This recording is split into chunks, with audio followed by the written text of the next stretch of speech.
happy to share our takeaway for today. Sa Bible reading po natin sa Pahayag chapter 7. So, one chapter lang po siya. So, I'm gonna share my takeaway dito sa verse 13 hanggang 17 po. So, may isang nagtanong na matandang pinuno at tinanong niya, sino yung mga nakadamit puti? So, po ito yung revelation about Jesus, no? At saan siya na nanggaling? Sabi niya, Ginoo, kayo po ang nakakalam, sagot ko. At sinabi niya sa akin, sila ang mga nanggaling sa matinding kapighatian, lilinis nila ang pinaputi ang kanilang damit sa dugo ng kordero. Yan ang dahilan kung bakit sila ay nasa harap ng trono ng Diyos at naglilingkod sa Kanya sa templo araw at gabi.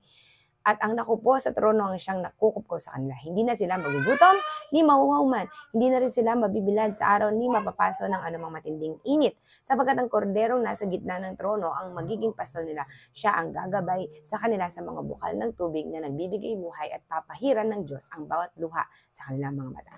So God will surely, what? Darating ang panahon na God will award and reward. Yan.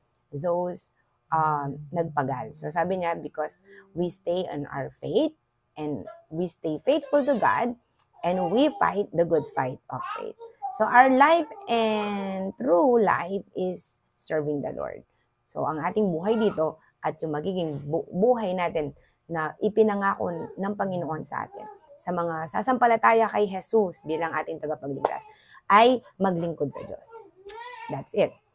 God will put an ending doon sa mga kapaghatian at luha mo sa buhay na to.